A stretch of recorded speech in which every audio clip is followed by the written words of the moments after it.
Hi, son. This is your mom, and I am making a video for you today. Use it or not, I don't know. I haven't practiced anything. I almost feel like I should have a script. Why would I need a script? Since inside of my heart, I have been talking to you almost every day of my life. There's always been so much that I want to say to you, and you know that. And I've said many of those things to you. And there's still so much I want to say to you. I think that you should know, and maybe you know, that it's not always easy to talk to you. It's been good talking to you the last couple of days on the phone, and I really would like to make a habit of it. But talking to you about things that matter has been difficult a lot of times. And sometimes whenever the very most important things that I want to say come up, I don't say them because there's a bit of walking on eggshells with you. And I want to say why. I walk on eggshells because if I say the wrong thing, then you might reach a level of anger that will be overwhelming to me. And it often has been overwhelming to me. So I wouldn't walk on eggshells with anybody else because I'm not kind of worried about losing my relationship with anybody else.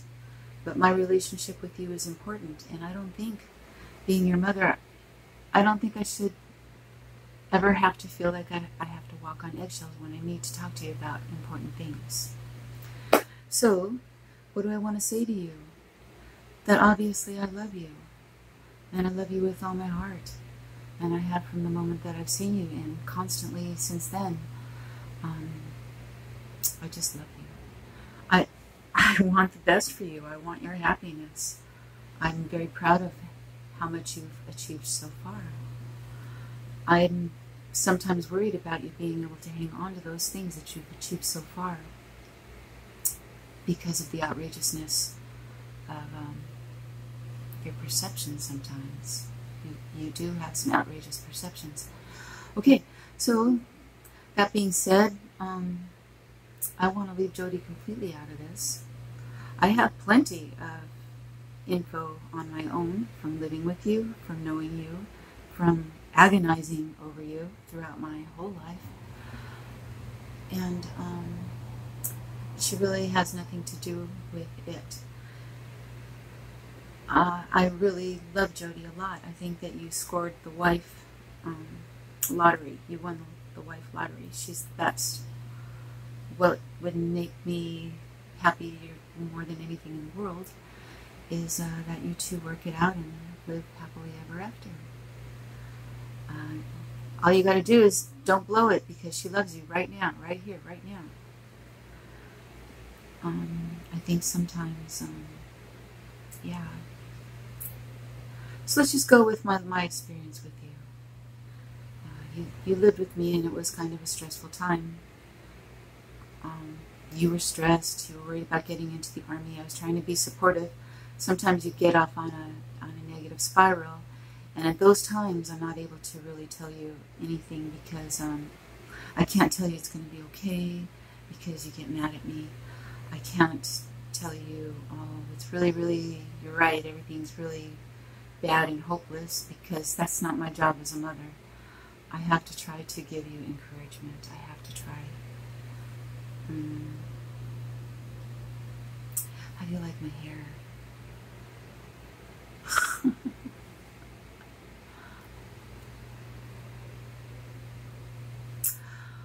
Let's see.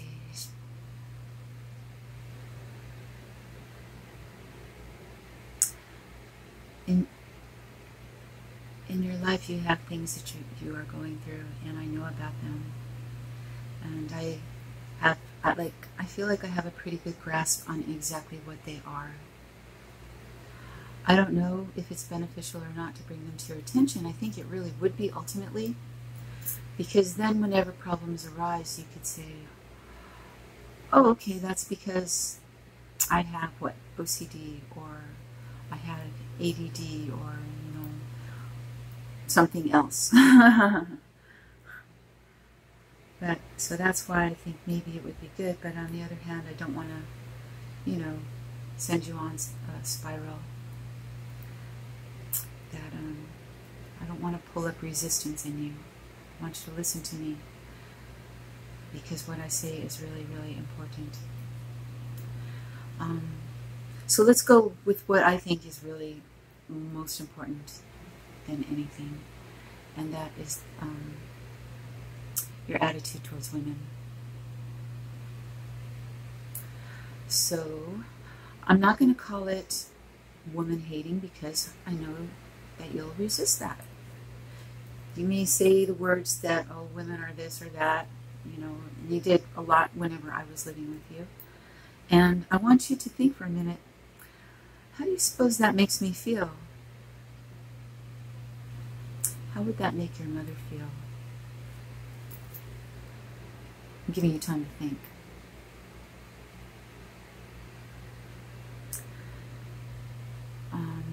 Aaron's the same way, and of course you encouraged it.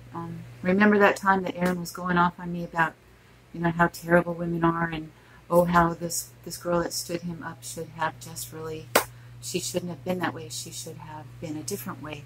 She should have apologized or given an explanation or whatever. And it stems from frustration. Aaron has some of those, what do we call it if we don't call it women hating? Aaron has some anger towards women too, and a lot of it stems from rejection, right? If I were to bet, I would think a lot of yours stems from rejection too. Now, when rejection is taken on another level, like somebody's never, ever had a woman, and they feel all that frustration and all that anger, what do? They often go out and they kill a bunch of people. That's one of the big motivations behind those kind of people that go out and shoot people. And we don't want that to happen. But I don't think that it stems from anything based on reality or anything based on fairness. I really do think that your anger and Aaron's anger has probably stemmed from rejection, which is painful. But it happens to everybody. It happens to me, and it shouldn't cause you to hate or dislike or disapprove of the ways of women because of this. Well, if that's true, if it's all about rejection, then I should be the most hated woman in the world, because I reject people all the time. I can't go with everybody, and I don't want to really repeat any of the mistakes I've made before. There's really one thing that I am looking for, and I've never found it, and I'm not going to settle for anybody that doesn't have it, and that is the concept of cherishing. I just need to be cherished and loved, and really just like, yeah, be cherished. Very few men understand that, and I can't even really explain it other than it just has to be a way of being for a guy to just, you know, take care of me. This is my baby. This is my girl. Things work out between us. He still loves me because there's something about me, you know, that he just loves. Things don't work out between us. He still loves me, and he still wants the best for me, and he still wants me to be okay in this lifetime. He still wants the best for me. That's love. It doesn't matter if things work out, if they don't. If the person loves you for your being, then that's what I'm looking for in a marriage or a relationship. And if I don't find that, then even if I'm a mail order bride and I don't find that, I just don't see how I can settle for less. Nobody should ever attack my character, my strength of character. They should never doubt me, Patrick. Doubt me whenever I say that I have suffered sexual abuse in my life. That I'm saying it for attention. Whose attention? Sexual abuse has been a part of my life. I'm all blurry now. I've been raped as a virgin. I've been raped by those same people more than one, about 4 times. And you think, oh, well, how could it happen those times? Well, I was very young. I was very naive. They threatened me. They said they were going to kill me. They said they were going to burn down my house and kill my parents if I told anybody. This is a common story. It's not anything unusual. So you would think, being you, Patrick, you would think, well, these 1 or 2 girls, or however many there have been, they've accused me, Patrick, of things. So therefore, that must be the way all women are. That must be the way it is. It's not. It's not. And a lot of women get raped. A lot. 1 in 3, and I think that those statistics are light. I think that it's more than that. It's more than that in the women that I've met. It's more than that in the women in our family. Rape happens. And so let's say that I expressed to you that I have been raped. It really hurt a lot whenever he's kind of like, well, I don't know, Mom. The jury's still out, you know, can't really... What would be the benefit of me telling you, my son, that I'd been raped? The reason was so that you understand that it does happen. The pain came from when you were kind of acting like you didn't believe me. You know it happened. There's no doubt, you know, and it didn't just happen with those 4 times with those multiple guys. It's happened at other times. I had been probably, let's see, yeah, okay, it's just my last date.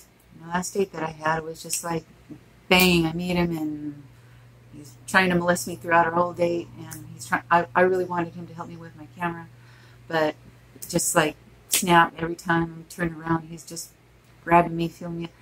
He didn't rape me, but it's just kind of like, la-di-da, another day, another date. You know, it just freaking happens, and it usually doesn't happen to women my age, but it still does happen to me on occasion. Not nearly as much as it happened to me as when I was 12 and 13 and 14 and 15.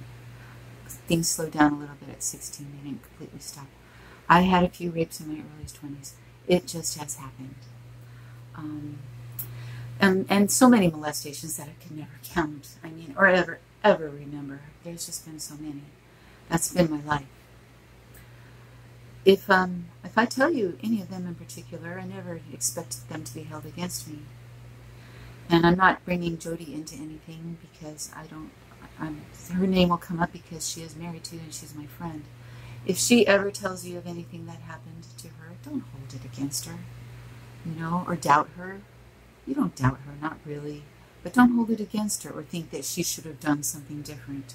We do the best we can with what we've got at the time, with the intelligence we have, with our self-preservation, with whatever it is.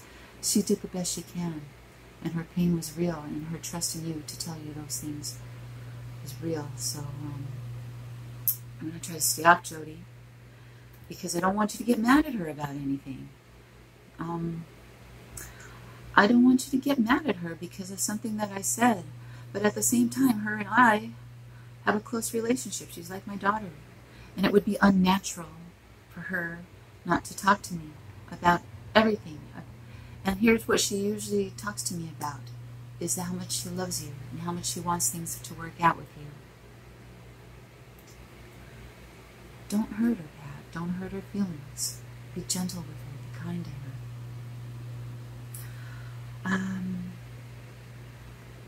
Again, I'm leaving her out of it. The anger thing is really hard. It's really hard. And it's scary. And that's why I walk on eggshells. To be able to sit in front of you and to have this conversation would be hard. There are several things I want to cover. And I also don't want to take too much time because I feel like you'll just turn me off, or maybe it'll get to be too much. But you should know the anger that you express about somebody else, whoever. You express it so strongly, so strongly, so strongly, Patrick, that what it feels like to be the experiencer is it feels like an attack. And it feels like that anger can easily turn towards me, and it does, and it has many times, not once or twice, but many times. That, you know, you're mad about some school or some professor or some boss or anything, and you're just, you know, wah, it's overwhelming. It's overwhelming. And it's just like there's a part, of course I want to listen, but then it's too much. It's overwhelming. I feel my blood pressure go up. It's toxic. Does that mean that you should never express anything? How about this, Pat? Express it one time and then let it go.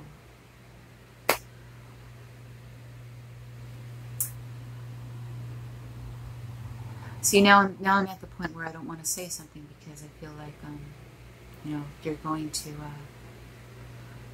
be over the top with anger. But there's things that need to be said anyway.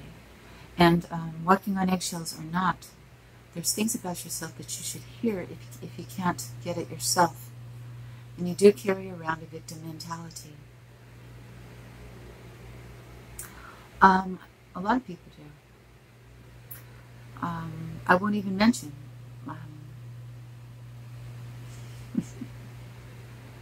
the president, but that's okay. It's not a successful thing to carry around with you. I mean, it's not a successful attitude. You have success, yes, but to carry it is not. I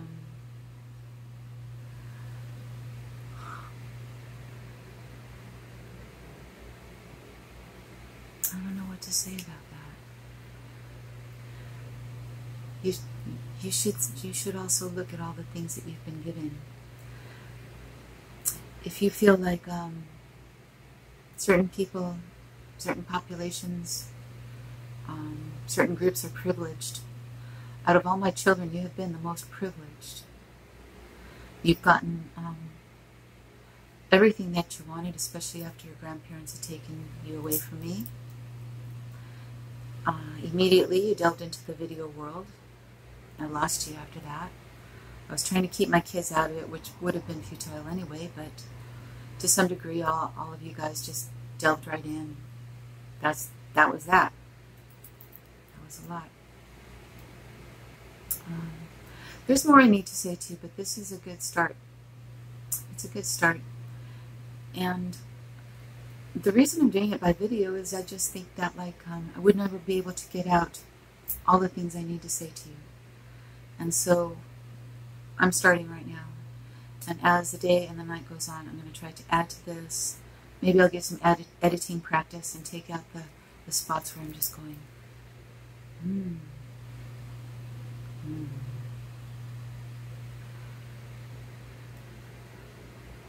I would never say anything except for your own good. And I never have. In my life, sometimes you've expressed anger to me, and so has Aaron. And sitting here, I don't feel like I've deserved any of that anger. I mean, zero. I feel like I've deserved zero of that. I don't deserve it that I've raised two people that have such a disdain for women. I don't deserve that. And I don't deserve it that my father also had this disdain for women.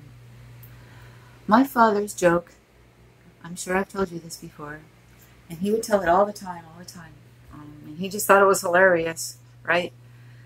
I'm gonna be my father. If there's ever gonna be any peace and happiness for mankind, they need to take all women, line them up, and shoot them down like dogs. And my dad said that because he would say that, Christmas, birthdays, Wendy's birthday, my birthday, New Year's, any family get-together, that was his joke. He said that because he would tell that joke, that's why my mother left him. Well, my mother was a very, very difficult woman, but that was not why she left him. That my dad had sexual relationships with her daughter, that might have been a reason that she left him, that my dad was an alcoholic. That might have been a reason. I forgive my dad for having sex with my sister. I'm just bringing it up to say that women have to deal with a lot, and we're just supposed to act like la-di-da, nothing happened. We're supposed to protect the male that has harmed us or harmed our loved ones. So that these things have happened to us as women. My dad never molested me. He used to flirt with me. And he used to say inappropriate things to me when I was going through my teen years. Because that's where the cluster happened to me, is in my teen years. And I'm trying to like end this, but I keep going back to the point. In my teen years, so much happened to me. My mom and my dad were divorced, so my mom was just like, go, you know, walk the streets of LA, go to your friend's house, get out of here, go. So I did. I went, and I walked the streets of LA, and I got hassled almost every day of my life, absolutely every day of my life for some years. I would go to a stranger's house, and the next thing you know, they'd be pouncing on me. Most of the hundreds of molestations that I experienced, I didn't result in rape. You know, they just resulted in molestations. But that was my life for some years. And sometimes they got through with the rapes, and I got raped in Rome. And I never talked to you about these things. Why? They didn't really come up. I was busy. I had a lot of kids. I had to work full time. I had a drunk husband. They just didn't come up. They came up whenever it was necessary for them to come up, which was in Costa Rica when I talked to you.